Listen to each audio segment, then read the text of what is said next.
Valeu, obrigado, Chico. Eu tô com um problema aqui de luz, como o Chico falou, tô no 4G. Meu computador, deixa eu ver aqui, tá com 57% de bateria, eu acho que dá, ele aguenta bem. É, meia hora faltando aqui para entrar, caiu a luz e não voltou até agora. Então, tomara que volte durante, que aí eu já conecto no cabo aqui. Eu vou apresentar aqui os slides. Eu acabei não conseguindo fazer os últimos, estava fazendo os últimos aí, como eu faço online, eu queria gastar a internet também do 4G. Mas é tranquilo, o grosso está tudo lá e deixa eu ver aqui. Aí eu falo só no final. Apresentar. Tela inteira. Deixa eu ver aqui. Vocês estão vendo aí, né? Tá abrindo, tá abrindo. Maravilha. Então, essa fala aqui de hoje é uma coisa assim, que eu tenho pensado ultimamente. Eu falei semana passada com o pessoal da Unicamp também, já mudei algumas coisas, não sei se quem estava lá assistiu, teve um pessoal, acho que o Eduardo está aí, estava lá na semana passada. Mudei algumas coisas, mas a ideia aqui é tentar entender essa noção de probabilidade epistêmica, que eu tenho muito tempo eu trabalho com probabilidade, mas sempre na literatura é muito esquisito, que geralmente os autores não deixam muito claro que diabos é essa noção, né? Então, eu tenho pensado muito recentemente mais sobre isso. Então, digamos assim, 2 últimas semanas. Então, assim, é muito introdutório, assim. E também quero dar uma introdução, não sei se todo mundo está familiarizado com a noção de probabilidade, os usos que se tem na filosofia, especialmente em epistemologia, né? E depois falar de algumas concepções, então, que aparecem sobre essa noção. Então, aqui o sumário da conversa de hoje, né? A introdução, aí depois eu vou falar de alguns tipos, fazendo distinções de tipos de probabilidade que existem na literatura, né, que as pessoas aceitam geralmente. Depois eu vou falar de 2 papéis importantes que a probabilidade epistêmica deve desempenhar, que é em relação à evidência e a noção de racionalidade também. Depois uma teoria chamada bayesianismo subjetivo, depois o bayesianismo objetivo, a disputa entre eles, o que está em disputa. E no final, depois uma outra teoria diferente, que trata a probabilidade epistêmica de forma primitiva, né, não reduz como o bayesianismo faz, a graus de crença, né, graus racionais de crença. Isso vai ficar melhor explicado daqui a pouco. E as considerações finais, né? Isso aqui tudo eu não tenho uma resposta. A pergunta é só provocativa, eu não tenho uma resposta. Eu ainda tendo a favorecer o bayesianismo subjetivo, mas eu também reconheço que tem alguns problemas e eu vou falar sobre eles. Então, o mais importante aqui é ter o feedback de vocês e explorar algumas coisas para trabalho futuro, né? Essa é a ideia. Então, a teoria da probabilidade é relativamente recente, não sei se vocês estão familiarizados, mas a discussão, né, que aparece sobre probabilidade geralmente é datado do século XVIII com Pascal e Fermat, contexto de aposta, de azar, jogos de dados. Esses caras começaram a perceber que havia uma série de eventos que aconteciam no mundo e mecanismos de dispositivo de jogos, jogar o dado, jogar a moeda, né, roleta, que parecia haver muita incerteza, né? Então, a maneira de entender incerteza é usando probabilidade, né? Só que esse pessoal, eles não tinham, assim, nesse contexto de azar, né? E também de comportamento, eles estavam interessados, né? Como é que a gente deve se comportar frente a casos de incerteza, né? Se a gente deve apostar, por exemplo, uma moeda de 6 lados, né? Um dado, desculpa, de seis lados, se você deve apostar em um ou dois, né? Se você viu o comportamento desse dado, né? Então, em casos de muita incerteza, como é que a gente deve se comportar? Basicamente, era a ideia, assim, o interesse deles era prático, né? E eles não tinham o ferramental que a gente tem hoje, né? Então, assim, mas eles são importantes na história da probabilidade, né? Mas aparece somente no século XX o trabalho do Kolmogorov, né? Fundamentos da teoria da probabilidade, um trabalho matemático, né? Ou seja, ele define matematicamente, formalmente, o que é a probabilidade e dá uma teoria sobre isso, né? E tem vários usos, várias aplicações, não só na filosofia, né? Especialmente na ciência também, né? Mas o problema é que o Kolmogorov, quando ele propôs, né? O formalismo dele, e tem outras versões, o Kolmogorov é só a versão clássica, né? de probabilidade, ele não falou muita coisa sobre se existiam tipos diferentes de probabilidade, se as afirmações que a gente faz sobre probabilidades querem dizer coisas diferentes em contextos variados, né, que a gente tem. E como é que a gente deve interpretar isso? Ele estava preocupado mais em oferecer uma teoria matemática mesmo, né? Então, tem uma série de questões que abrem, né, sobre tipos diferentes. Por exemplo, eu digo assim, provavelmente vai chover hoje, né? Exatamente o que exatamente quer dizer, né? Isso provavelmente é provável que vai chover hoje. E quando eu digo, por exemplo, na ciência, um átomo de rádio vai decair, né, provável que ele caia, sofra decaimento radioativo em tantos anos. O que isso quer dizer? Ou é mais provável que fumantes tenham câncer do que não fumantes? O que essas afirmações que envolvem o termo probabilidade querem dizer em contextos diferentes, tanto no cotidiano como contextos também científicos, né? Então, o Kolmogorov, ele não trata disso, ele dá uma teoria matemática lá, mostra aplicações, conecta com outros teoremas, tanto e outras noções, né, em matemática, mas em estatística também, mas não estava interessado nisso. Então, como eu falei, né, não é raro que a gente se depare com afirmações, né, usando esses termos, provavelmente, provável, e às vezes também termos usam provável, provavelmente, mas indicam algum grau de incerteza, né? Depois, claro, tem uma discussão se todo tipo de incerteza a gente consegue explicar usando a teoria da probabilidade ou não, tá? Mas pelo menos uma classe de casos a gente usaria, né? Então, por exemplo, pensa aqui situações bem cotidianas, né? Provavelmente vai chover em Brasília, né? Outra, né? É provável que o Internacional ganhe o próximo Grenal, né? Essa aqui é a segunda bem contestada, né? Quem é gremista aqui talvez não pensa isso. Mas exatamente o que essas afirmações querem dizer, né? Então, a gente vai entrar daqui a pouco um pouco nisso. O fato é que aparecem essas afirmações, esse discurso e pensamento sobre probabilidade aparecem em situações bem cotidianas. E a mesma coisa na ciência, ela também está repleta de ligações que envolvem probabilidade. Aqui nos exemplos bem, já dei alguns, né? Um átomo de rádio provavelmente sofrerá decaimento radioativo dentro de um certo intervalo de anos, sei lá, 1.600 anos, chamado vida média, né? Essas afirmações, essa noção de probabilidade aparece, né? Em contextos, então, da ciência, especialmente da microfísica, esse aqui, né? É mais provável que fumantes tenham câncer do que não fumantes. Vocês vão ouvir, geralmente, pessoas falarem isso, né, em contextos científicos, em contextos até ordinários, né, quando a gente viu uma divulgação de pesquisas científicas, né, se o ovo faz mal, não é provável que o ovo aumente, sei lá, a taxa de colesterol, uma coisa desse tipo, né. O fato é que a gente usa, né, esses termos, né, em vários contextos, né. E talvez uma outra afirmação que pode ser feita, né, dados e observações astronômicas tornam provável a hipótese de que o universo se originou, né, do Big Bang.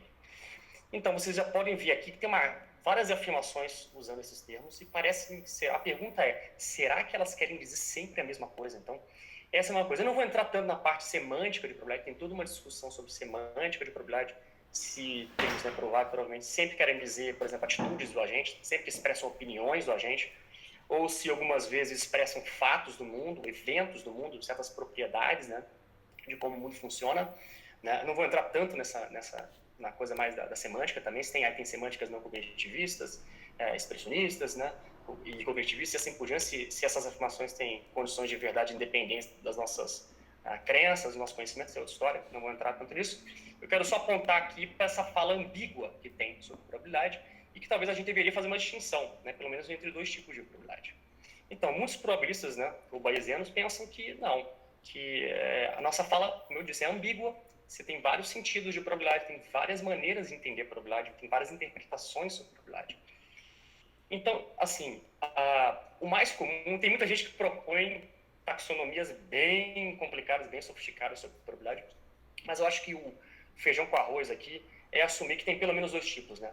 Tem um que é epistêmico, que parece dizer respeito à nossa evidência, às nossas opiniões, ao nosso conhecimento, se quiser dizer assim, de modo geral, e parece ter algum tipo de influência em como nós nos comportamos, né? Se eu, por exemplo, sei que se é provável, por exemplo, eu tenho algum tipo de acesso, né? Sei lá, eu acho que provavelmente vai chover, então, sei lá, porque vamos supor que o meteorologista me falou, né? Então tem evidência sobre isso, meteorologista confiável, então vou pegar o guarda-chuva, não vou, então, se vai chover, então eu vou pegar o guarda-chuva, sair de casa com o guarda-chuva porque eu não quero me molhar, isso pode ter algum tipo de prejuízo prático, né? Eu posso depois pegar uma gripe, etc. Então, nesse caso, você pode pensar que essa noção tem, né, parece ter um reflexo não só em relação a nossas opiniões, mas também nossa vida, como nós nos comportamos, né? Então, essa noção epistêmica, ela tem mais a ver com as nossas opiniões, com nossas atitudes, né, com nossas crenças e assim por diante. Eu vou deixar, a gente vai tratar dela depois mais claramente, mas assim, só uma distinção mais geral.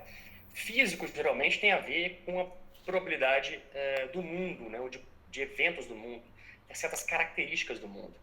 Né? O Ramsey e o Carnap classicamente, são esses dois autores que fazem essa distinção, né, e têm as suas teorias para isso, na filosofia. Né? E a gente pode meio que assumir, então, essas duas coisas. Claro que tem aqui probabilidades físicas, não estou dizendo que correspondem a propriedades e aspectos reais do mundo, né? Você pega aqui o exemplo, deixa eu só voltar, quando eu falo assim, um átomo de rádio provavelmente sofrerá decaimento, né, radioativo. em tantos anos, né? Isso diz respeito a uma propriedade do mundo, uma característica do mundo, do evento, né, que está acontecendo. Supostamente, né? Supondo que a gente assume que essas coisas, probabilidades do mundo existem, né? Que existe incerteza no mundo, então, adotando um certo realismo, tá? Claro que tem gente que diz que adota uma tese antirrealista, diz que essas coisas não existem, né? Então, eu até indico aqui a literatura, o Handfield, se vocês quiserem entrar. Eu estou assumindo que existem essas coisas, né? Mas tem gente que diz que não existe. O fato é, se existem probabilidades físicas, né, e são características do mundo, né, estão adotando o realismo, então parece que elas são independentes, né? Então, se um átomo de rádio decair, ou se algum evento no mundo tem uma certa probabilidade, uma certa incerteza de acontecer, né, a própria moeda, né, uma moeda, o comportamento dela, claro que eu posso verificar, né, e ganhar evidência sobre como se comporta, começa a jogar uma moeda, mas a probabilidade dela sair cara ou coroa seria independente se eu sei ou não a respeito disso, né? Então, seria a probabilidade física. O que a gente vai falar aqui hoje não é de probabilidade física, né, mas é importante distinguir.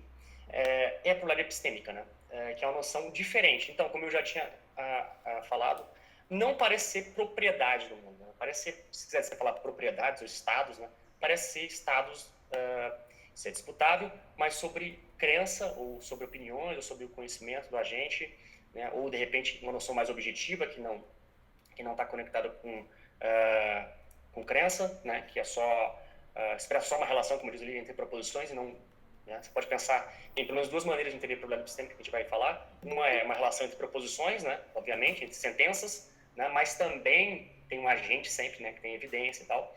E tem outra, talvez, uma maneira mais objetiva, que é uma relação entre proposições simplesmente, né, independente também de se tem um agente. Mas é esquisito isso porque se a gente assumir a noção de evidência, né, que eu estou falando, então, probabilidade epistêmica se parece independente de evidência, se a gente assumir a noção de evidência e evidência como algum tipo de estado, né, mental que a gente tem acesso, né, uma noção, então, você tem pelo menos duas noções de evidência, né, assim, você pode pegar uma noção de evidência, por exemplo, que diz respeito a certos fatos, por exemplo, se eu estou num contexto que supõe que alguém cometeu um crime, né, então evidência, uma noção mais assim grosseira de evidência seria o DNA da pessoa, o sangue, que está acessível naquele contexto para mim. E mesmo que eu não forme crença sobre isso, mesmo que eu não tenha pensado sobre isso, mesmo que eu não tenha entretido, né, uma proposição na minha mente, tem DNA em tal lugar, tem, né? Ou você pode ter uma noção mais mentalista, né, de evidência. A evidência sempre diz respeito a estados mentais, né? A crença, você pode pensar também que a evidência não é não proposicional, bom, assim por diante. O fato é que essas três propriedades, geralmente, né, se assume, né, de propriedade epistêmica, né? Então, não são propriedades do mundo, né? Não são características do mundo. Se expressa uma relação entre proposições, eu vou explicar melhor daqui a pouco que é isso, e depende da evidência, também vou explicar melhor.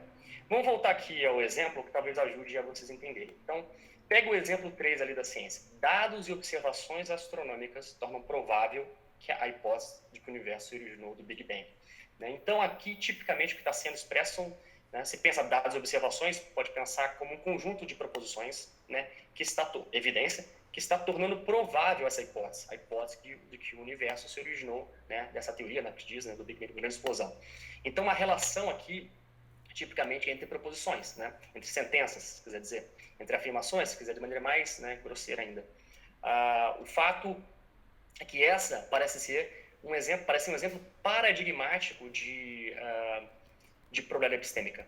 Para pensar um outro contexto, um outro exemplo, no contexto jurídico, por exemplo, suponha que alguém cometeu um crime, né? E aí, sei lá, pensa o Sherlock Holmes indo para uma cena de um crime e, né, ele coletando evidência e pensando sobre tudo que ele viu na cena do crime, né? Por exemplo, o DNA do suposto pessoa que matou, né, sei lá, alguém, né, que cometeu o crime. De repente, ele tem evidência de que essa pessoa tinha interesse que a pessoa morresse, né?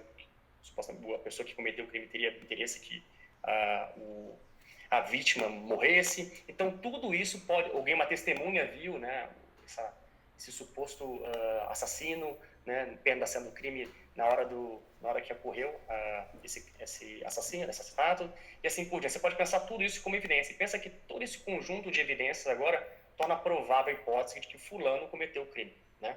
Então, também uma relação de proposições, né? Uma relação, se a gente pensar, né? Então aqui também evidência agora, no caso, a gente vai assumir também que é sempre um item proposicional. Tem disputa também, né, sobre isso, se tem alguma classe de evidência que poderia ser não proposicional, algum tipo de experiência, mas vamos assumir que sim, né? Vamos assumir que todas são evidência aqui para Né? Se tem que não são proposicionais, aí seria outra disputa, né? Outra discussão. O fato é que isso. Então, você pensa a relação entre problemas sistêmicos, uma relação entre proposições e sempre depende da evidência. Então, a probabilidade de uma hipótese, do caso do Big Bang, né? A hipótese do Big Bang, ser verdadeira, então depende da evidência que está confirmando, que está suportando, né? Está dando algum tipo de credibilidade para essa hipótese, se você dizer assim. Então, isso são características mais gerais possíveis dessa noção de probabilidade epistêmica, né? Talvez aqui, ainda não estou dando uma teoria sobre isso, mas é só um indicativo, né, de que mais ou menos seria essa noção, e como é que a gente distingue ela da noção de probabilidade física. Então, vamos seguir mais um pouco. Então, vou falar, então, de probabilidade epistêmicas, como eu falei, né, como eu já tinha mencionado. Mas antes de explorar algumas tentativas, né, tentativa de explicação ou definição, né, dessa noção, a gente deveria olhar algumas coisas sobre o que probabilidade... Eu falei dessas características de probabilidade epistêmica, características bem gerais, né? Agora, talvez a gente devesse olhar com mais calma a certos papéis teóricos que geralmente a gente espera que essas probabilidades desempenhem, né? Geralmente, na filosofia, o pessoal, quando fala de probabilidade epistêmica, geralmente tem 3 papéis fundamentais que elas desempenham nessas noções. Primeiro, como já ficou um pouco evidenciado ali, como eu indiquei ali no exemplo, né, da hipótese do Big Bang, né, das evidências astronômicas, parece que tem uma relação de confirmação, né, entre evidência, né, um conjunto evidencial e uma hipótese. Né? Uma relação, ou seja, a evidência parece que está confirmando, suportando. Então, se tem essa noção de confirmação, né, e aqui você não precisa pensar que a evidência garante a verdade da proposição. Você não precisa pensar que ela implica, né, acarreta, né, que ela assegura que é verdadeira a hipótese, né, ou uma certa proposição. Pode pensar que é só uma relação de probabilização mesmo. Então, se confirmação então, tipicamente, a noção só de... e que pode ser derrotável, ou seja, eu tenho confirmação agora, mas depois ganhei mais evidência, perdi, né, confirmação, pode ter desconfirmação, ou pode ser irrelevante. O fato é que essa noção parece de suportar, né, de confirmar, parece que a noção de probabilidade epistêmica pode desempenhar um papel sobre isso. A gente vai entrar em cada uma dessas aí. Na verdade, essa de confirmação eu vou falar, e a segunda também, que é em relação à racionalidade também. A terceira não vou falar hoje, para a gente também não ficar tão extenso. Então, a segunda é racionalidade, né? Porque em relação de confirmação, a gente pensa entre proposições, né? Mas quando a gente fala de racionalidade, a gente fala de um estado, uma atitude cognitiva que ele tem frente a uma proposição, frente a uma sentença, do tipo, eu creio que meu nome é André, eu creio que vai chover hoje, eu creio que o Donald Trump está na Casa Branca, eu creio que, né, sei lá, o Joe Biden vai ser o novo presidente dos Estados Unidos e assim por diante. Tem várias crenças. Então parece que, será que probabilidades epistêmicas não poderiam desempenhar algum papel em relação às nossas atitudes cognitivas, em relação à justificação delas, né, dessas nossas crenças, ou até de outras atitudes? Você pode pensar, pensando numa família de atitudes, pode pensar aceitação até no contexto científico. Geralmente a gente fala que não os cientistas não precisam crer, né, nas hipóteses, né, precisam aceitar, né, as condições para dizer que de racionalidade para, né, teorias científicas ou para hipótese é de aceitação, porque tipicamente a distinção de aceitação e crença é que a aceitação tem controle voluntário, enquanto crença não, pelo menos crença de primeira ordem, né? O fato é que parece desempenhar um papel, ou seria interessante que desempenhasse um papel, né? O problema é que desempenhasse um papel sobre a nossa racionalidade, porque muitas vezes a nossa evidência que a gente tem acesso, né, elas não, como eu disse, não garantem, não implicam a verdade de uma certa proposição. Por exemplo, a evidência que eu tenho agora não garante que é verdade que o Donald Trump está na Casa Branca, mas talvez probabilize, talvez, né, diga que provavelmente ele está lá, né? Talvez um alto grau de suporte, né, para essa proposição, para essa hipótese, né, que ele esteja na Casa Branca, o Donald Trump. Então você pensa que talvez a noção que esteja por trás aí desempenha um papel importante, é a noção, né, de probabilidade epistêmica, né? Ou seja, está probabilizando, né? Ou seja, a evidência está tornando provável essa hipótese. E também você pode pensar o contexto de comportamento, né? Ou seja, se eu tenho acesso a certas probabilidades epistêmicas, né, de certos eventos do mundo, então parece que eu estou com informação mais privilegiada para tomar uma decisão. Como eu dei o exemplo, né, bem banal do guarda-chuva, se eu sei, né, se eu tenho acesso, algum tipo de acesso, tenho evidência de que provavelmente vai chover, né? Ou seja, provavelmente vai chover, então eu deveria pegar o guarda-chuva e levar, porque tem uma série de, claro, eu tenho o desejo de não me molhar, e etc. Ou pensa no contexto, alguém vai sair, alguém tem 2 opções, né? Ficar em casa vendo Netflix ou sair para um bar. E só que a pessoa tem um desejo muito forte, uma preferência muito forte, de conhecer uma namorada, ter uma namorada, conhecer alguém, e aí a pessoa ficando em casa no Netflix não é uma boa opção. Então, parece melhor, né? Ou seja, a evidência que ela tem aponta, dado o desejo dela alta de conhecer alguém, na preferência, e dada a evidência que ela tem, né, de que ficar em casa vendo Netflix não ajuda muito, né, para realizar esse desejo, essa preferência, e indo ao bar, pelo menos, aumenta um pouco a chance. Então, parece também que a noção de probabilidade psíquica poderia desempenhar um papel, né? Aqui, porque eu estou supondo a evidência, né, que a gente tem acesso. O fato é que tem essas três noções, esses três papéis teóricos, assim. Vamos falar então dos dois, esses dois para a gente vai ser mais importante hoje. Não vou falar do terceiro. Deixa eu ver aqui minha bateria como está. 49. Espero que aguente. Beleza. Então, classicamente, os filósofos têm pensado que a noção de probabilidade epistêmica aparece mais claramente, ela deve desempenhar um papel mais fundamental quando a gente avalia uma hipótese, né? E pensa sobre a confirmação, se ela está confirmada numa hipótese. Né? Ou se você quiser aqui usar confirmar e ser evidência para, a gente usa geralmente como sinônimos. Tem alguns autores que fazem alguma distinção, mas vamos usar como sinônimos. Né? Ser evidência, seja uma proposição, ser evidência para outra. Né? Um conjunto de dados, de observações, ser evidência para uma hipótese. Né? Para aceitar teorias científicas, né? Ou para aceitar uma certa hipótese científica, talvez tenha que ter outras coisas também, essas teorias. Né? Talvez outros desideratos elas devam satisfazer, né? Cumprir com outros critérios, do tipo a hipótese simples, tem uma capacidade preditiva forte, de repente ser uma teoria científica tem que ser unificadora, né? Ou seja, consistente com o que já tem de conhecimento consolidado. Mas o fato é que, quando a gente avalia uma teoria científica, uma das condições que a gente avalia geralmente é a confirmação. Se tem suporte, ela está suportada, se ela está corroborada, se quiser dizer assim. Né? E também o grau de suporte, exato. Que aí é outra discussão, que é mais discussão sobre confirmação quantitativa. A gente vai entrar mais na noção de qualitativa, quando confirma. Então, a gente quer saber se uma evidência, então a gente pode pensar assim, né, em termos de confirmação, se uma evidência torna provável uma hipótese. Né? Ou seja, é comum explicar a confirmação, como eu falei, em termos de probabilidade.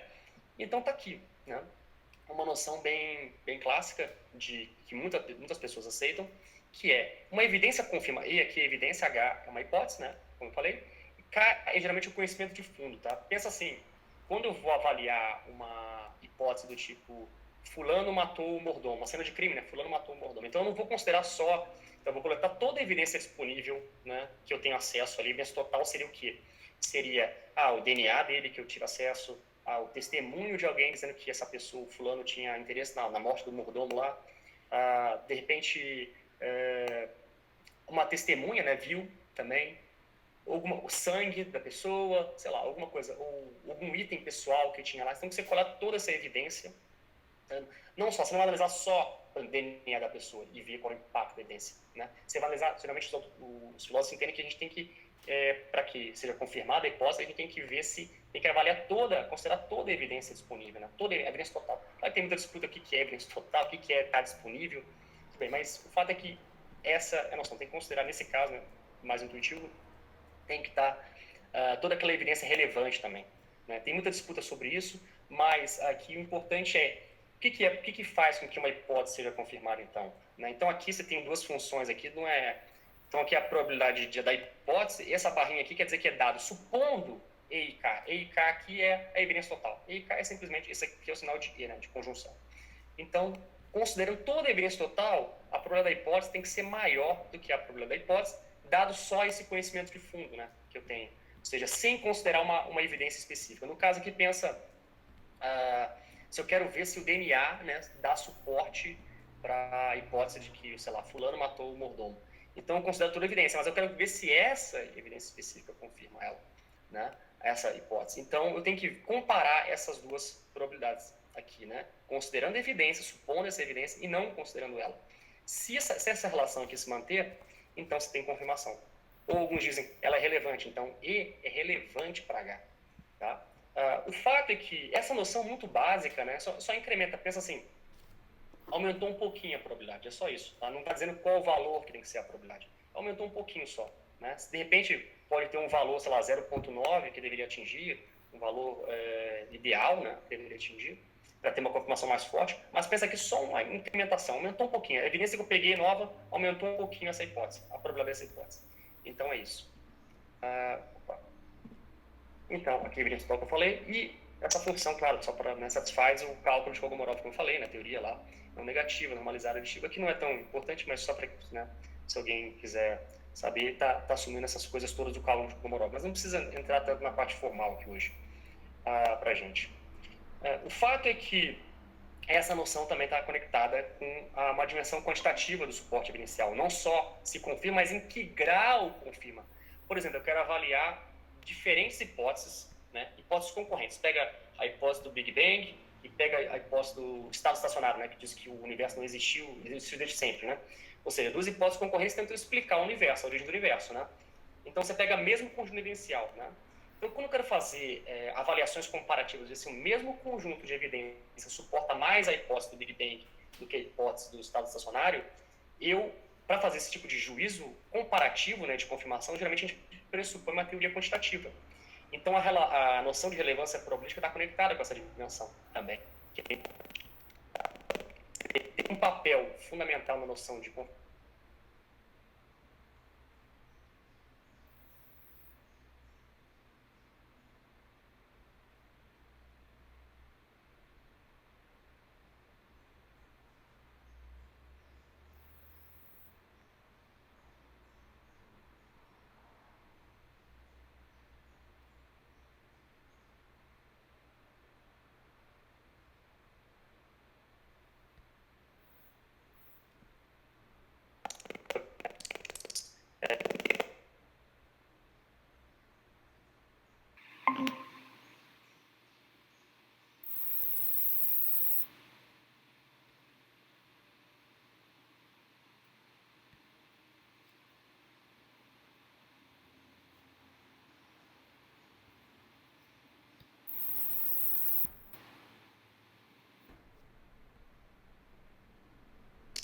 né, a gente geralmente explica a confirmação usando a teoria da probabilidade, né?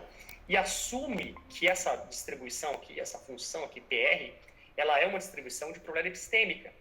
Mas os autores assumem isso e geralmente não dizem muita coisa a mais. O que é isso? Deixa aberto. Deixem aberto, e seja qualquer tipo de problema epistêmico. Mas o que é? Mas o que é exatamente isso, né? O que você quer dizer com isso? Porque tem várias maneiras que a gente pode entender a noção de problema epistêmica, né? O que exatamente você quer dizer com isso? Será que a gente não é capaz de encontrar uma teoria que unifica, que pudesse unificar, né? Não só nesse nível da confirmação, no nível da racionalidade cognitiva ou epistêmica, das crenças, e também no nível prático? Se tivesse, seria muito melhor. Geralmente os autores não se preocupam com isso. Então, esse é digamos assim, a motivação para pensar sobre isso, é isso. Tentar encontrar uma noção que unifique de problema, que unifique essas três dimensões que ela desempenha um papel importante. Então, primeiro, esse confirmação que eu falei, né? Vamos para o segundo, né? Eu vou falar só dos dois, de confirmação e de racionalidade epistêmica ou cognitiva, né? Então, vamos ver aqui. Racionalidade, então. Racionalidade tem, claro, você pode distinguir dois tipos, basicamente. Um tipo epistêmico ou cognitivo, que tem a ver se é racional eu creio, se as minhas crenças estão bem basadas, estão justificadas, né? Isso tem a ver se, por exemplo, se a maioria das minhas crenças são verdadeiras ou falsas, se as minhas crenças são baseadas em evidência, né? Em razões para eu crer, se eu tenho razões para crer em alguma coisa. Então, essa classe, né? De racionalidade, a gente pode pensar, e uma outra que é prática, que tem a ver com comportamento. A gente faz essa distinção, tem a ver com se é racional eu agir, né? Se a minha ação é racional, se a escolha que eu decidi em diferentes contextos, né, é racional ou não. Porque aí tem vários contextos também, de incerteza, de risco, né? Mas não vamos entrar tanto nesse tipo. O fato é que talvez as probabilidades epistêmicas possam desempenhar algum papel também, não só em relação à plausibilidade ou credibilidade de hipóteses científicas, aí pensando no contexto científico, mas também no nível até mais fundamental, um nível assim mais geral sobre racionalidade das pessoas, das crenças. Não só no contexto científico, né, também poderia ser condições para aceitação de uma teoria científica, mas pensa, né, parece que a gente tem opiniões sobre diversas coisas, parece que a gente tem crença sobre várias coisas, a gente forma crença sobre várias coisas, né, toda hora. Supostamente até, de repente, tem crenças infinitas, né. O fato é que, será que essas crenças, essas atitudes, né, elas são racionais? Né? E o que faz, então, que elas sejam racionais, né? Então, geralmente, os filósofos pensam que uma condição para a racionalidade, talvez não seja a condição necessária suficiente, mas é uma condição necessária, é responsividade à evidência, ou seja, eu responder bem às evidências que eu tenho. Então, pensa no cenário da cena do crime, né? Você tem o Sherlock Holmes e o Watson agora, tem dois personagens. O exemplo que o professor Cláudio também adora Então você pensa, o Sherlock Holmes ele forma a crença dele, né, com base na evidência que ele tem. Então, DNA que ele encontrou, testemunho, né, de que fulano queria matar o mordomo e etc. Ele formou racionalmente, ele tem as razões disponíveis, né, e ele formou com base, teve acesso a essas evidências, né, e formou com base nelas. Né. Agora pensa o cara que simplesmente, o Watson, ele crê também que o fulano matou o mordomo, né, mas sei lá, porque o cara tinha algum tipo de preconceito contra mordomos, alguma coisa desse tipo, né? Pode pensar assim. Na verdade, um exemplo assim, pensa que, deixa eu voltar, o exemplo é assim, supõe que quem matou, a pessoa que está sendo interrogada é um mordomo e matou uma pessoa. Então, na verdade, é o seguinte, o Sherlock Holmes, ele formou crença com base nas evidências que ele coletou, né? E que apontam para o mordomo ser o mandante do crime, né? O assassino. Desculpe, eu tinha confundido aqui o exemplo. Então, o Sherlock Holmes, sei lá, viu o DNA do mordomo na cena do crime, viu, viu o testemunho de alguém falando que o mordomo, né, tinha interesse na morte lá dessa pessoa e assim por diante. Ele formou com base em evidência que, ou seja, dão suporte, dão justificação. Agora, pensa o Watson que não. Ele formou a crença dele com base em preconceitos, né, no mordomo. Ou seja, ele teve acesso à mesma evidência que o Sherlock Holmes, mas ele acha que o mordomo cometeu o crime porque ele tem preconceitos, porque ele não gosta de mordomos, ele odeia mordomos. Né? Então você vê um caso típico aqui, o cara não está respondendo a evidência. Né? Enquanto o Sherlock Holmes está respondendo bem a evidência, eles têm o mesmo acesso à mesma evidência. Né? O Watson não está respondendo bem, ele está formando a crença dele com base em preconceito, com base em ódio, sei lá, qualquer coisa do tipo. Então parece que tem uma coisa muito estranha com esse cara, que deve ser irracional. Né? Então geralmente responsabilidade à evidência, né? Responder bem a evidência, é um tipo de norma de racionalidade. É um requisito que a gente espera, né, das nossas crenças para que a gente seja racional. Né? Pensa um exemplo até mais banal aqui. Tinha um exemplo aqui dado e eu fui buscar outra. Né? Parece irracional. Você pensa assim, vai chover amanhã na minha cidade? Se eu penso que vai chover amanhã na minha cidade, estou considerando essa hipótese, né? Vai chover amanhã na minha cidade, será? Bom, aqui, sei lá, de repente eu moro numa região que é de clima árido, quase não chove, precipitação é baixa, não tem nenhuma razão para supor que choveria amanhã. Então parece que seria irracional crer que vai chover amanhã, né? Ou vai cair uma tempestade amanhã. Pode até pensar um caso até mais, né, extremo. Poxa, em clima árido, quase não chove, a precipitação é baixa, né? E não tenho razões para pensar que vai chover, vai cair uma tempestade amanhã. Então seria muito esquisito, né? Parece, né, irracional, incorreto que eu creia que vai chover. O fato é que, em geral, a gente poderia pensar que essa relação, então, evidência, que de novo, evidência, né? Probabilidade sempre poderia guiar a gente, né? Se a evidência que a gente tem probabiliza então, digamos assim, agora que a relação lá entre confirmação é a relação entre proposições, né? Agora a gente está pensando em racionalidade, então não é entre proposições também, mas tem um estado mental, tem uma crença, né? Tem uma atitude. Então é uma relação até, você pode pensar, ternária, né? De três lugares, né? Crença e duas proposições, né? Crença que, no caso, eu tenho a crença numa proposição, esse estado que eu tenho, né? Creio que P, e a evidência que eu tenho, mas envolve sempre um agente, né? Por isso que eu faço a avaliação da racionalidade desse agente, né? Talvez o problema epistêmico possa desempenhar um papel, ou seja, tornando essa minha crença, essa proposição que eu tenho, do tipo, vai chover amanhã, não vai chover amanhã no caso, né? Seria racional crer que não vai chover, dada a evidência que eu tenho, então ela está probabilizando essa hipótese, né? E no caso o cara é irracional porque ele está crendo justamente na negação, né? De que vai chover amanhã, né?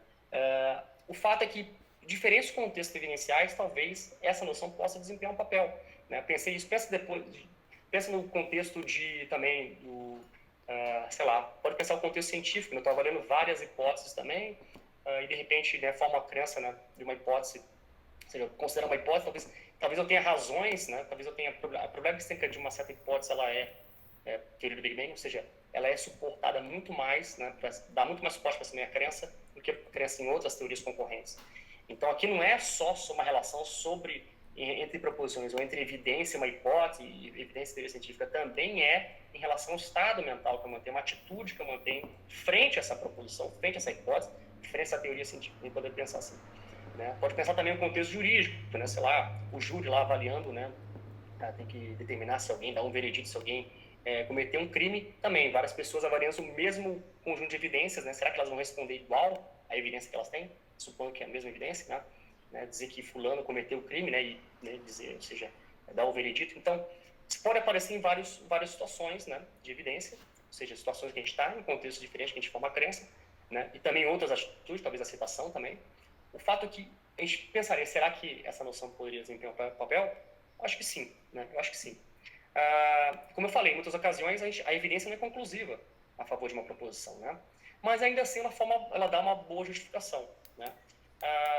Importante aqui, eu escrevi um tempo atrás um artigo que eu falava que a gente poderia explicar, na verdade eu fiz um ponto só, dizendo que a gente tem uma maneira de reagir, né, de explicar a justificação epistêmica com a noção que, né, é um termo técnico que epistemólogos usam, talvez a gente pudesse usar, assumindo algumas coisas, mas a justificação é gradual, a justificação pode, né, eu posso perder a justificação, derrotar, eu estou usando aqui no sentido de que eu tenho a justificação agora com uma crença, depois eu perco, que eu poderia explicar em termos probabilísticos, usando teoria da confirmação.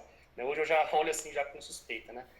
Mas o fato de ter um sentido de justificação que talvez seja, talvez ajude aqui, talvez não justificação aquela doxástica, né? Tem que ter condições de causação da crença e tal, mas essa justificação mais proposicional, assim, né?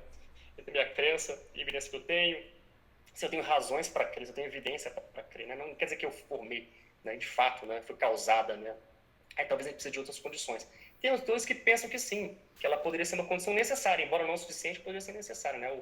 Esses dois autores, né? A Atkinson e a Penham, do Gênio Penham, eles pensam que sim, eles colocam lá uma condição, mas eles não dão, assim, isso fica um pouco aberto. O que eles querem dizer com problema epistêmico? Lá eles discutem bastante, então, mas nunca fica muito claro o que exatamente eles querem dizer com problema epistêmico. O fato é que a gente esperaria, né?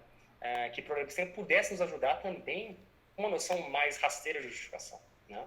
De racionalidade e justificação, né? Se a gente entender como a mesma coisa. Se você é um externalista, acha que essas coisas, que justificação é externa, mas de repente tem uma noção de racionalidade, tudo bem.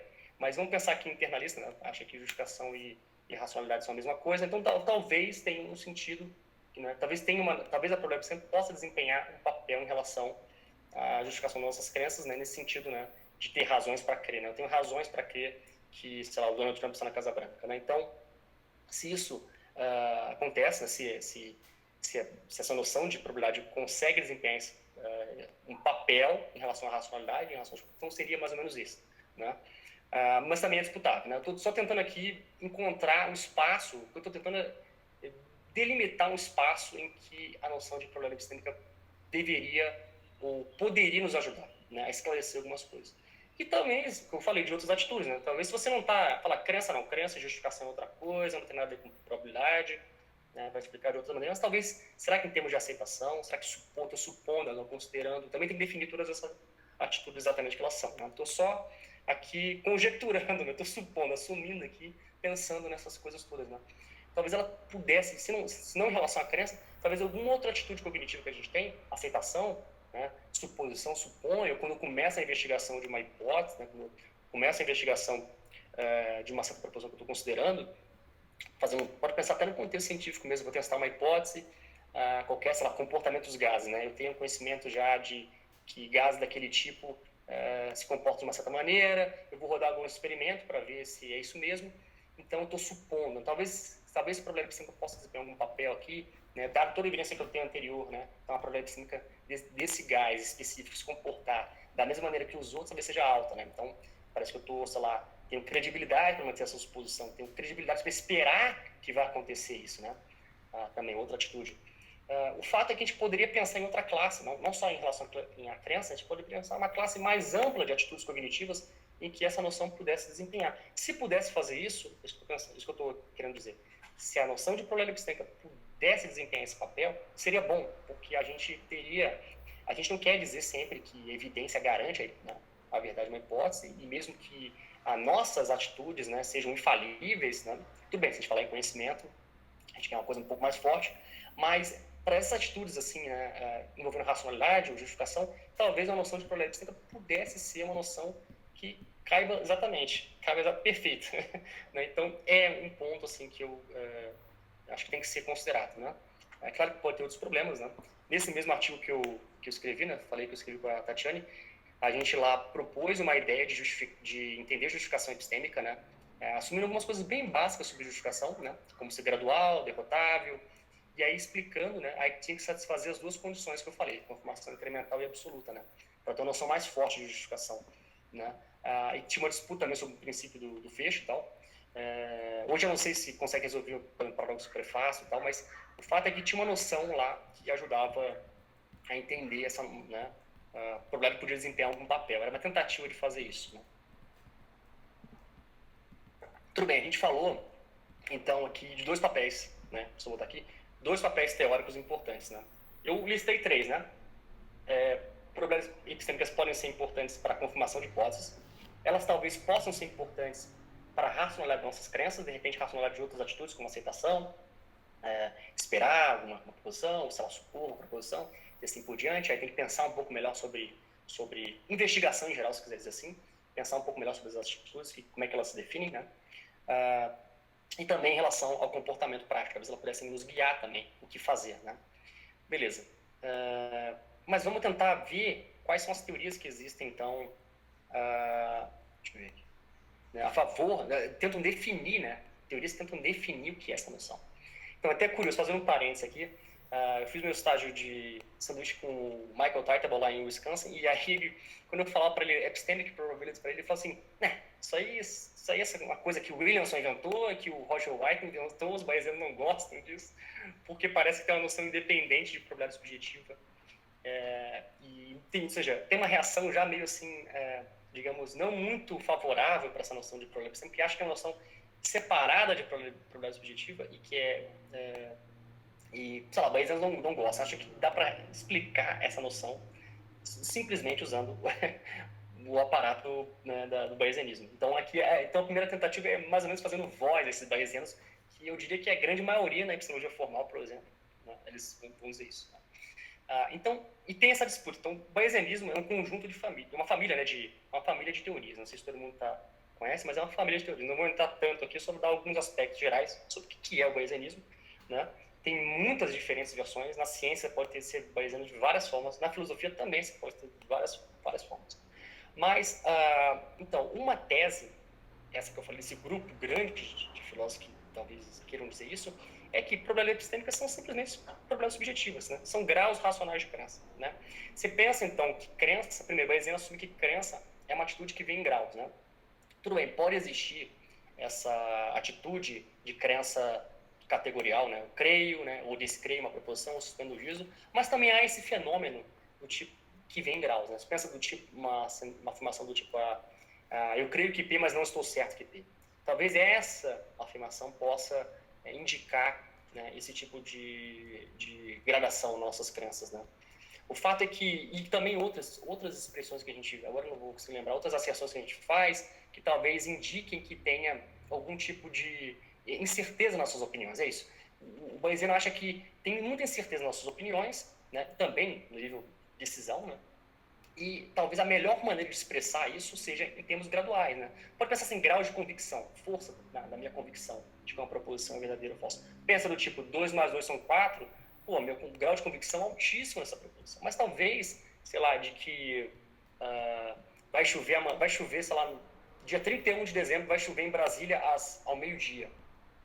Poxa, incerteza muito grande. Talvez meu grau de crença seja baixo, ou seja, né, a minha evidência agora não é tão... não diz muita coisa sobre isso, né? Ou seja, depende também como é que explica o grau de crença, né? Mas o fato é que parece haver esses níveis, né? Eu posso pensar num ranking, né? Pensa crença agora com um ranking que eu tenho, né? De várias opiniões, né? Que eu creio mais forte, lá no topo, e depois, né? Assim, descendo, né? Aí, de repente, criando uma contradição lá embaixo, né? Ou seja, no grau de crença zero, nem crio, né? Supostamente. Né? Mantendo que, sei lá, vai chover e não vai chover, né? No caso, teria grau de crença zero, então não teria crença, né? Se grau de crença zero corresponde a não crença, então seria isso. O fato é que tem esse ranking de opiniões, né? Crença é explicada em termos graduais. Então, essa interpretação, né, do bayesianismo subjetivo começou com esses caras, né, o Russell e o Defnet. Eles popularizaram, só que eles definiam em termos de comportamento de aposta, né, conectando com preferências, como é que as pessoas estão dispostas a agir, né, em relação a uma certa proposição, na verdade, a proposição. E muita gente hoje não gosta de explicar em termos de comportamento de aposta, de consciência, porque tem esse componente prático e também tem vários problemas em relação à própria noção de comportamento de aposta, de preferência. As pessoas parecem irracionais, né, manter certos comportamentos. Aí você pode pensar o que seria racional, né? Preferência, sei lá, o comportamento seria racional, algum tipo de idealização maior. Mas muita gente prefere não explicar assim. Então, eu vou seguir aqui. Grau de crença é uma noção, talvez, pode pensar primitiva, a noção primitiva, como muita gente assume, né, não define em termos de outra coisa mais básica. Então, probabilidade epistêmica é algo que pode pensar aqui em relação de identidade, mas é simplesmente probabilidade subjetiva. Isso é primitivo e acabou. Como eu falei, existem diferentes versões. Mesmo o Bayesiano subjetivo, a gente coloca, né, nesse rótulo, mas Bayesianos subjetivos, eles têm várias versões que sendo princípios diferentes. Tem um conjunto de princípios que eu vou falar aqui agora, que é básico, mas pode ter versões diferentes, né? Então, mas assim, o que eles querem? Duas coisas. Então, eu já falei uma, né? Que crença vem em graus. Outra é que essas crenças, né? São racionais, essas crenças em graus, quando satisfaz o cálculo de probabilidades. E tem uma maneira de atualizar essas crenças, né? À medida que eu ganho evidência, tem uma maneira de atualizar essas crenças por esse princípio aqui. Não é tão importante. O fato que, não vou discutir tanto ele, essa é uma regra de revisão, como é que a gente, né, atualiza quando a gente ganha crença. O fato é que esse é o conjunto básico de princípios que o Bayesiano subjetivo aceita. Só que Bayesiano tem Bayesianos subjetivos que aceitam mais coisa, né? Então, por exemplo, o problema é que você só aceitar aquele conjunto de aqueles princípios que eu falei, então, grau de crença, né?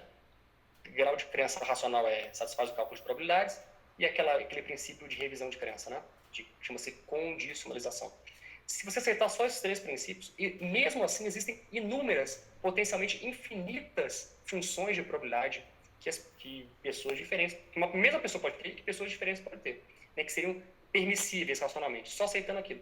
Se aquelas são as únicas normas de racionalidade para a crença, então seria muito pouco, né?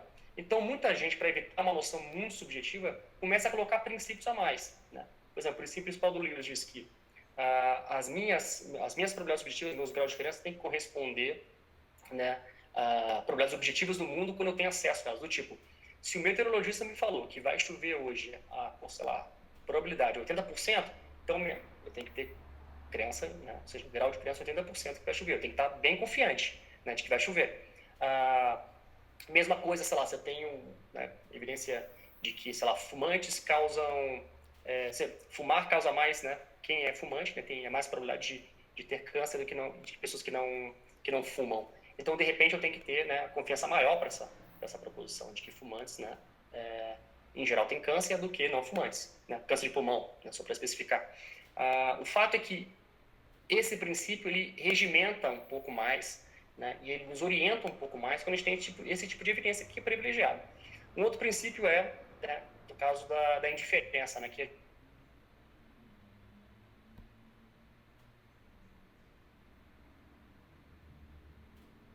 tipo, uma moeda agora, eu não sei se ela é justa ou não, então deu dois resultados, cara ou coroa, vamos supor que só esses dois resultados, então de repente parece racional distribuir 0,5 para cada uma delas. Tem muita disputa sobre isso, mas aqui seria uma aplicação do princípio, né? Como não tem muita evidência a favor de uma hipótese ou outra, então não devo favorecer uma hipótese, uma possibilidade ou outra, eu devo assinalar igual.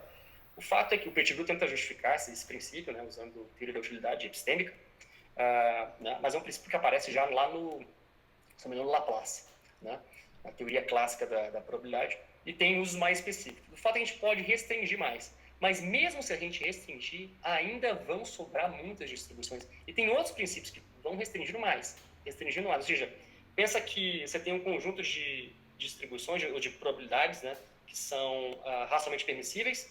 Então, quanto mais princípios desses eu coloco, eu vou restringindo, vou pegando um subconjunto menor, né? Mas mesmo assim ainda vão sobrar muitas distribuições, né? Ou seja, não tem uma única, né? Distribuição aqui, a função, estou usando, né, essa funçãozinha aqui, PR, tá? Eu já vou especificar mais claro. Então, tem muitas que eu poderia ter, né? E tem essas probabilidades iniciais, né? Que, ou seja, a gente não pode determinar uma única distribuição, né, sem impor alguma restrição sobre essas probabilidades iniciais. Não é possível. O Bayesiano subjetivo tem esse problema. Deixa eu só abrir aqui um outro documento para mostrar para vocês aqui o que é a probabilidade inicial. Então, aqui, pensa aqui, a probabilidade de uma hipótese dada uma evidência, né? Não estou eliminando K aqui para não ficar uma confusão. E aqui tem a probabilidade, então, da hipótese, tá? Essa é a probabilidade inicial. Geralmente, mesmo que a gente tenha concordância sobre esses valores aqui, tá? Esquece um pouco eles, o grande problema, o grande calcanhar de Aquiles do Bayesiano subjetivo é isso aqui. Porque as pessoas podem variar muito. Ele assume que não há nenhum critério objetivo que determina isso. É por isso que pode haver várias distribuições, várias funções dessa aqui. Esse valor aqui pode ser bem diferente para diferentes pessoas. Por quê? Porque as pessoas vão ter critérios diferentes aqui. Não há um critério objetivo que determine. O Bayesiano, o subjetivo, não coloca restrições tão objetivas aqui. Muita gente pensa, inclusive, que essa função aqui é determinada por o Teitelbaum chama de evidential standards, né? Certos critérios evidenciais, que variam de acordo com as pessoas. Critérios evidenciais não é o conteúdo da evidência, é a maneira pela qual eu formo minhas crenças com base na evidência que eu tenho. Mas essa maneira pela qual eu faço isso tem do tipo, algumas pessoas preferem hipóteses mais simples, algumas pessoas preferem hipóteses com poder preditivo maior e assim por diante. Pode variar bastante. Pode ter inclusive contextos pragmáticos, pode ter inclusive componentes pragmáticos aqui, pode inclusive alguém pensar que isso pode variar de acordo com o contexto, né? Bom, o fato é que o Bayesiano subjetivo assume que esse valor aqui vai ser diferente, porque as pessoas pensam diferente, porque as pessoas têm política de formação de crença diferente e de avaliar uma hipótese também, se você pensar no contexto também científico. Mas isso é um problema, né? Porque isso dá um espaço muito grande para a subjetividade, né? Se você quer manter uma certa objetividade na ciência, por exemplo, isso já é complicado. Por isso é o famoso calcanhar de Aquiles, né? Como é que a gente justifica os priors, né? Muita gente acha que não é possível justificar, então por isso que varia, né? Esse priors que eu digo é a probabilidade inicial, né? Essa probabilidade aqui da hipótese sem considerar a evidência, né? Então é o calcanhar de Aquiles do Bayesiano. Tá. O mais importante, então, é que vai ter mais uma distribuição, mais de um valor aqui racional que pessoas diferentes podem assumir. Deixa eu ver que horas são. 3, tá. Então, o Bayesiano subjetivo a gente pode colocar, tem uma tese mais central sobre evidência, que a gente pode dizer que ele é incompatível. A famosa tese da unicidade, né? Do White e do Feldman. Aqui eu botei a versão do White. Então a gente pode pensar a mesma coisa, porque geralmente a tese da unicidade é pensada para crença, né, categorial, né? Eu creio, aquelas atitudes, né? Creio, descreio, suspensão de juízo, né? Aqui a gente pode pensar para grau de crença também. Então pensa, o Bayesiano subjetivo, como não tem uma única distribuição, né?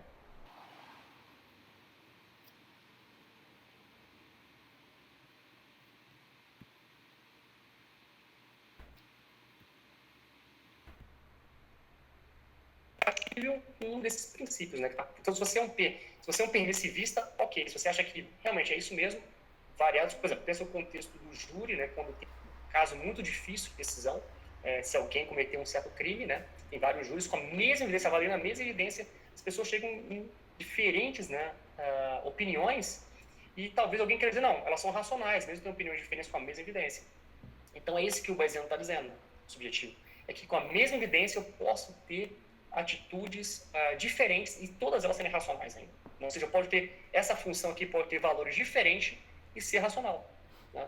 Então, esse é um compromisso que tem o Bayesiano subjetivo, né? De negar isso aqui. Não há uma única atitude, né? Não há uma única, ou seja, a negação disso aqui. Não há uma única atitude racionalmente permissível que a gente pode adotar frente a essa proposição. Mas isso para todas as situações evidenciais, né? O cara que defende a tese da unicidade, ele acha que para todas as situações evidenciais, quando é a mesma evidência, né? Claro que tem versões diferentes da tese da unicidade também, mas aqui a gente pensa, essa aqui é a famosa versão da tese da unicidade interpessoal, né? É uma única resposta para todas as pessoas. Uma única resposta. O Bayesiano, né, o subjetivo, está negando isso, né? Ele nega, é incompatível, na verdade. É mais forte, é incompatível. Beleza. O Bayesiano objetivo, por outro lado, ele está comprometido com isso. Mas antes, com a tese da unicidade, né? Mas vamos tentar motivar. O que o Bayesiano objetivo pensa, né? Muitos de vocês podem estar pensando agora. Poxa, não falei, né? Agentes com a mesma evidência podem ter diferentes distribuições de problemas sistêmicos que ainda assim serem racionais. Esse é o Bayesiano subjetivo, né? Beleza. O problema é, né, vocês podem estar pensando, olha, se isso é o caso, vocês podem chegar a diferentes vereditos e serem racionais, né? Isso é esquisito, porque eles pode ter casos do contexto científico, né? Se você quer preservar alguma objetividade na ciência, as pessoas podem chegar com vereditos bem diferentes sobre confirmação de hipóteses, né? E isso é esquisito, né? Dizer que uma mesma hipótese, né, dado o mesmo conjunto evidencial, as pessoas vão chegar a vereditos diferentes, podem, e dizer que, sei lá, um vai chegar a veredito que é confirmada a hipótese, o outro vai chegar que a hipótese a evidência é neutra, ou seja, não desempenha um papel confirmatório em relação à hipótese, né? Pode ter casos, né? Se você admite permissibilidade, pode ter casos, né? Claro que se você restringir cada vez mais com princípios, né, em cima desses graus racionais, dessas probabilidades subjetivas, né, o grau racional de crença, a mesma coisa que eu estou usando, você pode restringir mais esse conjunto de distribuições. Mas ainda assim haverá casos em que isso pode acontecer, né? Então, isso é esquisito, né? E aí, alguns de vocês devem estar pensando, poxa, mas será que não há uma resposta única? Por exemplo, a teoria do Big Bang, quando a gente avalia ela, né, esse contexto de confirmação de hipótese, será que não tem uma resposta única acerca da confirmação dessa hipótese? Será que não tem uma resposta, dado o mesmo conjunto de evidências, né? As pessoas deveriam ter uma resposta única. Pensa também em relação a, sei lá, teoria da evolução. Dado o mesmo conjunto de evidências, será que não deveriam chegar a uma resposta única? Mesmo que ela tenha um grau diferente, mas pelo menos elas possam dizer, essa hipótese é confirmada pela evidência que a gente tem. Essa hipótese é desconfirmada. Pelo menos esses juízos. Mas para fazer esses juízos, e se a probabilidade epicêntrica está por trás, a gente precisa restringir mais esses conjuntos de distribuições. Né? E isso é um problema, porque o Bayesiano subjetivo acha que as distribuições, né, aquelas iniciais, elas vão variar de acordo com a pessoa e está tudo bem. Né? Que refletem, né, podem refletir padrões de formação de crença diferentes, né, predileção por hipóteses mais simples ou não, pode ter critérios diferentes que determinam aquilo. Então isso é muito esquisito, né, para muita gente. Então eu entendo o desconforto, né, de quem? Dos bayesianos objetivos, que pensam que não. Então no outro espectro. Então você pode pensar o bayesianismo como um contínuo, eu falei, né? O bayesiano subjetivo radical, que é só grau de crença, né? O crença tem que satisfazer a teoria da probabilidade, é basicamente isso, e a regra de revisão lá que eu falei. Aí você pensa, no contínuo, você pensa bayesianos subjetivos que vão aceitando mais princípios, ou seja, vão colocando mais normas de racionalidade, ou seja, vão tornando mais objetiva essas distribuições, mas lá no outro extremo tem o cara que pensa que tem uma única atitude racional. É o cara, deixa eu voltar aqui, é o cara que aceita apenas a unicidade. Para um conjunto de evidências, ele cai uma proposição qualquer, há uma única atitude racionalmente permissível em relação a essa proposição, dada essa evidência. Esse é o Bayesiano objetivo, ele quer manter a tese da unicidade. Né? Qual que é o problema? Né? Então, eles são comprometidos com a tese da unicidade, como eu falei. O problema é... A questão é, então... então, haveria uma distribuição, a gente pode chamar assim, de racionalidade inicial, subjetiva e epistêmica, né, já que a probabilidade subjetiva e epistêmica, que um agente racionalmente ideal teria. Né? Se ele tivesse, você pode pensar assim, em termos contrafactuais, se tivesse essa evidência, um agente ideal, que está idealizando, pensa a distribuição de probabilidade lá, pensa como uma distribuição que reflete esse agente ideal, seja lá o que for isso. Se ele tivesse essa evidência, ele teria esse grau de probabilidade tal. Né? E essa distribuição única, e pronto. É isso que o Bayesiano objetivo quer fazer. O problema é que tem tentativas de fazer isso na literatura, mas é muito complicado. Muito complicado de tentar justificar como é que a gente deve restringir lá aquelas probabilidades iniciais que eu falei. Então, como o Bayesiano, só para voltar aqui, o Bayesiano, o objetivo ele quer restringir essa distribuição aqui inicial com alguns critérios. Então, por exemplo, probabilidades lógicas, como o Carnap tentou fazer. Né? Ele tinha uma maneira, tem um algoritmo, ele dá um algoritmo para você distribuir as probabilidades só avaliando o espaço de possibilidades do ponto de vista a priori. Você avalia a priori o espaço de possibilidades e determina as probabilidades. Né? Dada a evidência, né? Claro, colocando, né, a evidência, mas aí isso seria o que a gente ideal faria, né? Distribuir dessa maneira. E essa seria a maneira pela qual todo mundo deveria fazer. O Carnap tem vários, primeiro, a teoria dele é sintática, aí não consegue, tem vários paradoxos, o problema do novo enigma da indução do Goodman, ele não consegue distinguir como predicado lá o verde e verde, então um problema clássico na filosofia, e tem vários outros problemas também de fazer isso. Depois o Carnap meio que abandonou, tentou propor que tinha um contínuo de funções, uma classe de funções, aí ele começa a colocar elementos pragmáticos, aí já não é mais probabilidade lógica, ou seja, esse projeto se perdeu, né? Uma teoria puramente sintática não daria. E teorias semânticas também, de probabilidade lógica, são complicadas, né? Se eu não me engano, esse aqui, o John Williamson, ele... pessoal, voltou minha luz aqui. Deixa eu... Deixa eu só... Rapidinho. Beleza. Beleza, beleza. Deixa eu só botar aqui.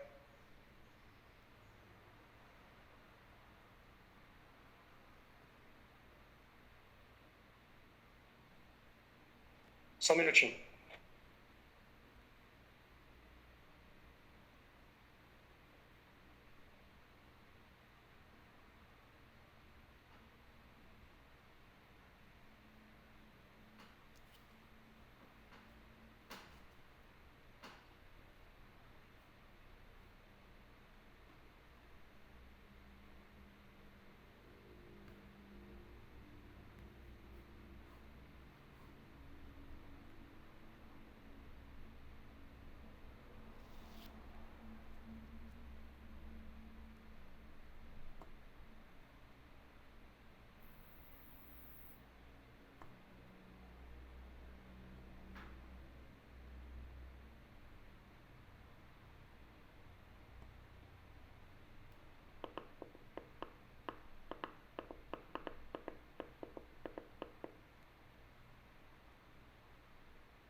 Voltei.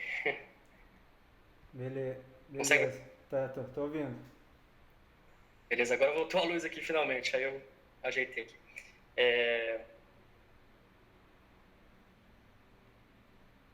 Vou compartilhar de novo aqui.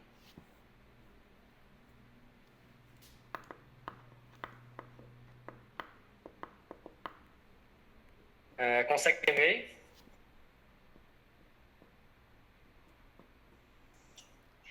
Sim. Beleza. Falando, então, o problema é a gente conseguir justificar essa distribuição única de probabilidade. Tem várias tentativas na literatura. O fato é que todas elas têm problemas, né? Essa do John Williamson eu conheço um pouco menos, é o princípio da maxentropia, então estou até apontando aqui uma coisa que eu estou interessado agora em ler. Mas o fato é que vai ser complicado tentar distribuir, ter uma única distribuição de probabilidade permissível, que a gente possa a priori determinar isso, né? Que vale para todas as pessoas, né? Então tem uma tensão aqui entre uma certa objetividade, né, que eu estava falando, mais no contexto científico, mas se quer manter uma noção mais objetiva de confirmação, né, que não varie tanto, né, as pessoas não variam tanto, e também em relação à racionalidade, se você acha que as pessoas não deveriam variar tanto assim em relação à racionalidade das crenças dela, das atitudes que elas têm, então talvez tenha uma maneira de tentar fazer isso usando o bayesianismo, tentando uma teoria, né, objetiva, né, um bayesiano, uma forma de bayesianismo objetivo. O problema é que, como eu disse, justificar essa distribuição inicial, né? O subjetivo tem esse permissibilidade, claro que você pode diminuir a permissibilidade, você diminuir o conjunto de distribuições permissíveis, aceitáveis, né? Racionalmente aceitáveis, mas mesmo assim, colocando várias restrições, ainda vai ser uma negação da tese da unicidade. Então, se você tem razões, já muita gente, na verdade, quer rejeitar a tese da unicidade, né? Aquela tese, pelo menos aquela versão que eu falei ali, muita gente quer rejeitar aquela versão. O Roger White, né, é um cara que defende e tal, tem outros, mas muita gente, bayesianos também, subjetivos, obviamente, querem rejeitar isso. Então, esse é um problema, que é uma tensão entre os dois. Vamos agora, então, para a última teoria. Então, você pode pensar, se você não está muito satisfeito, porque assim, o bayesiano subjetivo, o bayesiano objetivo, mesmo o objetivo, ele mantém a fala de problema subjetivo, né? Ele mantém aquela fala toda, ele só diz que tem uma função ideal que agentes racionais deveriam ter. Mas ele mantém mais ou menos todos os princípios, né, todas as normas do bayesiano subjetivo. Ele só diz que é a maneira inicial, né? Mas o problema epistêmico ainda é grau de crença racional. Mas você poderia pensar que não, o problema epistêmico é uma noção separada, né, de grau de crença, ou grau de crença racional. É primitivo, é fundamental, não se explica, não é igual, não é redutível, não se explica em termos de problema subjetivo. A noção é independente. Claro, também eu falei que o problema epistêmico é igual ao problema subjetivo, mas a gente poderia pensar em versões diferentes da tese, como, sei lá, redução, como explicação, ou pensar em relações metafísicas entre essas coisas, diferentes também em relações normativas, né? Se bem que é a mesma coisa, né? Então, ter relação normativa não teria, porque é a mesma, se fosse uma tese de identidade, né? Seria a mesma coisa, mas se fossem duas coisas diferentes, aí já abre uma série de questões, né? Sobre como é que essas coisas se conectam normativamente, né? O fato é que, tudo bem, pode abrir uma série de questões também sobre como é que é a relação, né, dessas coisas, né, do ponto de vista normativo, se a gente separa, né? E também qual que é a tese de identidade mesmo, da epistêmica, ou se é uma tese, sei lá, do tipo, eu não sei, eu estava tentando pensar que, eu não sei se faz sentido falar nem em superveniência, acho que não faz sentido, mas algum tipo de relação em que você acha que são dois estados diferentes, mas se reduz ao outro, uma coisa desse tipo, uma redução, não sei, alguma coisa desse tipo, né? Você poderia pensar em teses mais sofisticadas, a relação metafísica mais sofisticada, né? Naquela primeira forma que a gente falou. O fato é que o primitivismo seria uma forma de, olha, problema epistêmica, a gente tem que pensar ela separada, primitiva, né? Não tentar reduzir ou explicar em termos de problema subjetivo. Vamos separar essas coisas, né?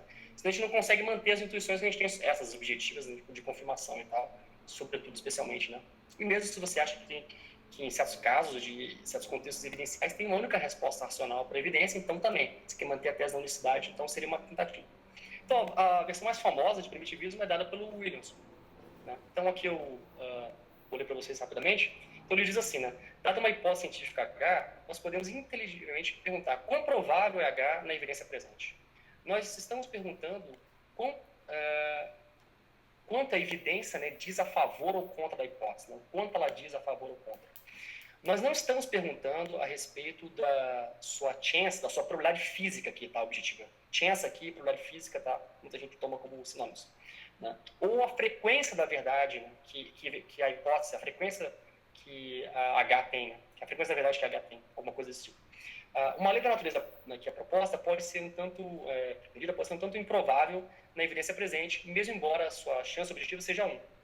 Isso é um tanto consistente com um ponto óbvio que a evidência, né, relevante para a hipótese pode incluir evidência a respeito de chances, né, probabilidades objetivas e frequências. Ou seja, que na evidência que eu tenho pode ter algum conteúdo de probabilidade, do caso, física, do caso, assim, o meteorologista me falou que é 80% de chover em Brasília, então pode estar na evidência isso, pode fazer parte da minha evidência, probabilidade física faz parte da evidência nesse caso, né?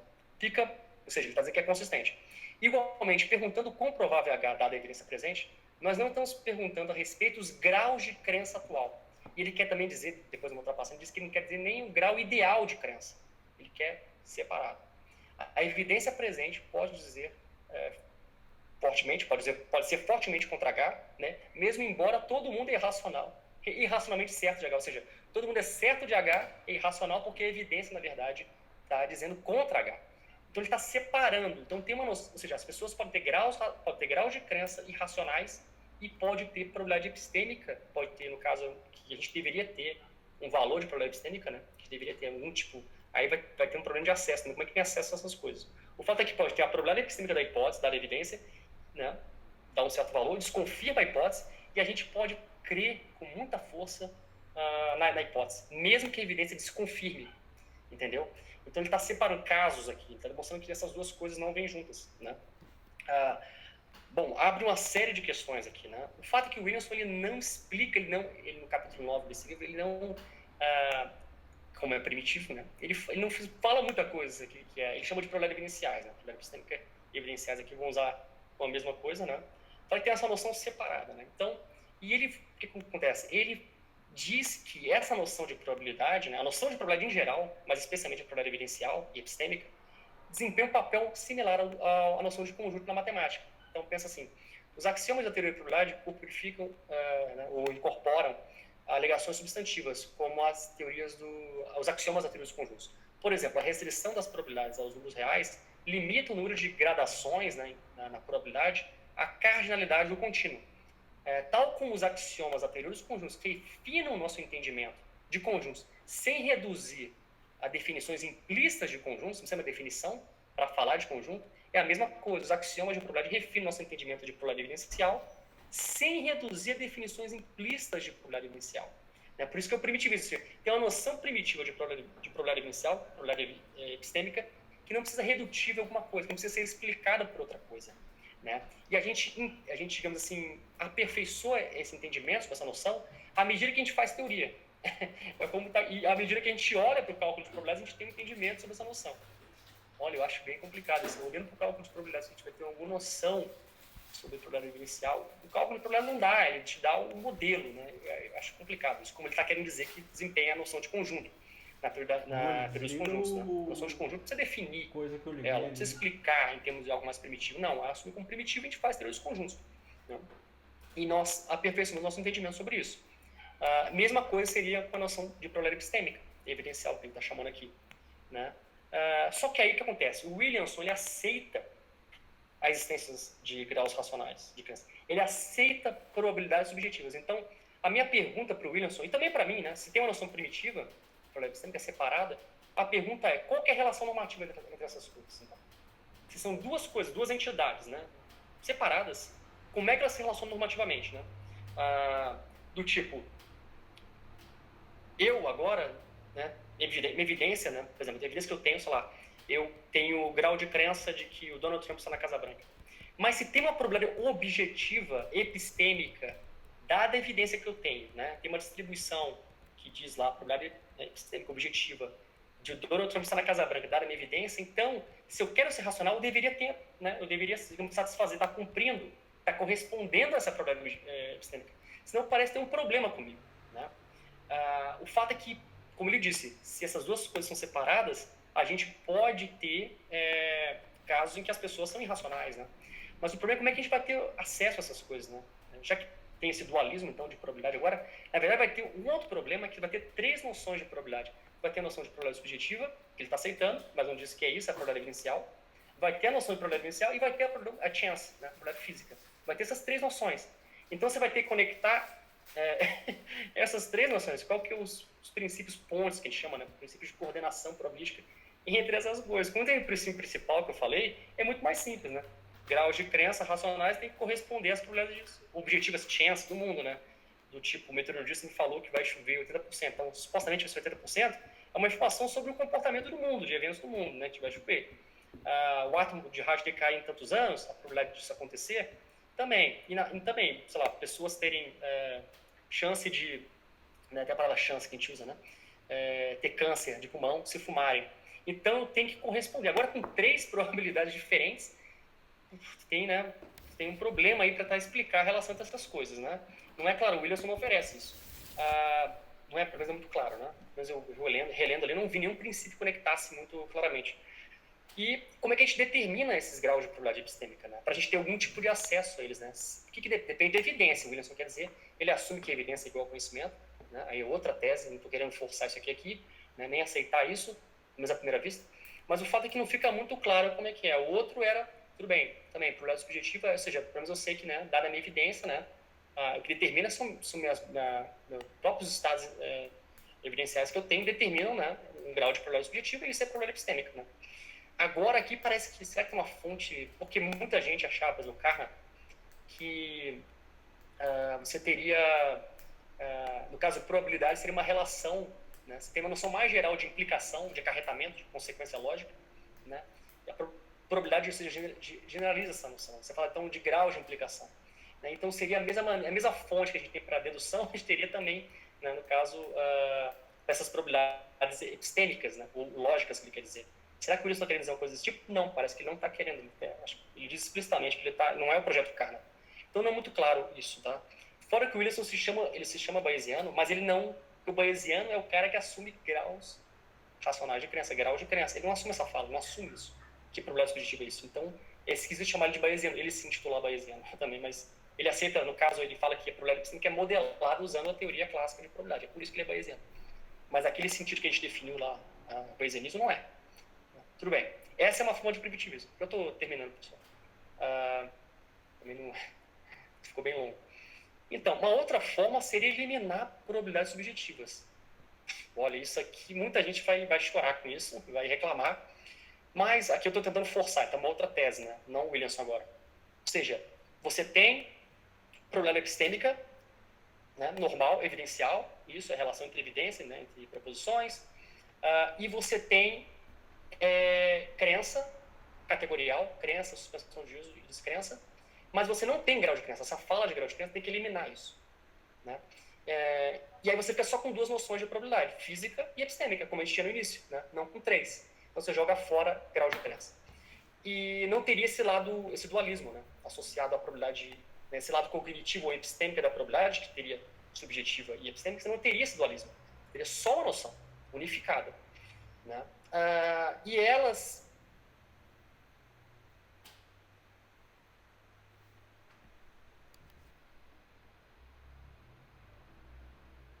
justificação das crenças, então você conectaria com crença categórica, né? Epistemólogos tradicionais adorariam isso. Beleza. 2 reações rápidas aqui. Aqui não é o Williamson, aqui já é uma segunda forma de primitivismo. Os teóricos da decisão, por exemplo, eles acham que, com contexto de incerteza, as nossas crenças determinam o que a gente deve fazer, né? Elas têm um papel fundamental teórico, né? E essas crenças, geralmente, são modeladas gradualmente, né? E em termos de probabilidade subjetiva, porque contextos de incerteza são contextos que nossa evidência é precária, a gente não tem acesso a informações privilegiadas, né, do mundo. Do tipo, vai chover ou não vai chover agora, eu vou pegar o meu guarda-chuva ou não, suponho que eu não tenho evidência dessa tão privilegiada, meio nublado e tal. Eu lembrei que agora é mais ou menos época de chuva, mas às vezes também tem épocas que não chove tanto, sei lá, é meio sazonal. Ou seja, não tive nenhuma evidência privilegiada dizendo, é 80% de chance de chuva. Então, essas situações, então, são decisões sobre certeza. E essa noção de grau de crença desempenharia um papel teórico importante, que parece que a gente joga fora. Então, como é que a gente, né, problema epistêmica, como é que desempenharia um papel aqui também? Será que ela pode? Porque aí parece que não é mais decisão sobre incerteza, é o que os autores chamam de decisão sobre risco, quando eu tenho informação privilegiada. Eu teria informação privilegiada sobre o que a evidência está me dizendo, né? Seja lá o que... O fato é que teria alguma reforma para se fazer na teoria, né? Esse aqui é o ponto.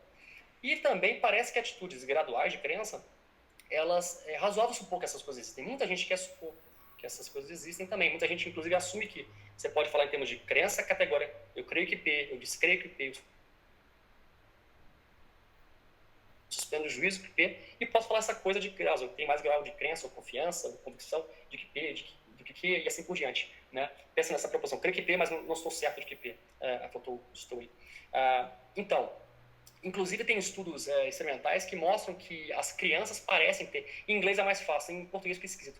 A palavra confidence, em inglês, ela acaba conseguindo juntar, ela acaba sendo um guarda-chuva para várias maneiras de explicar grau de crença, né? Confidence.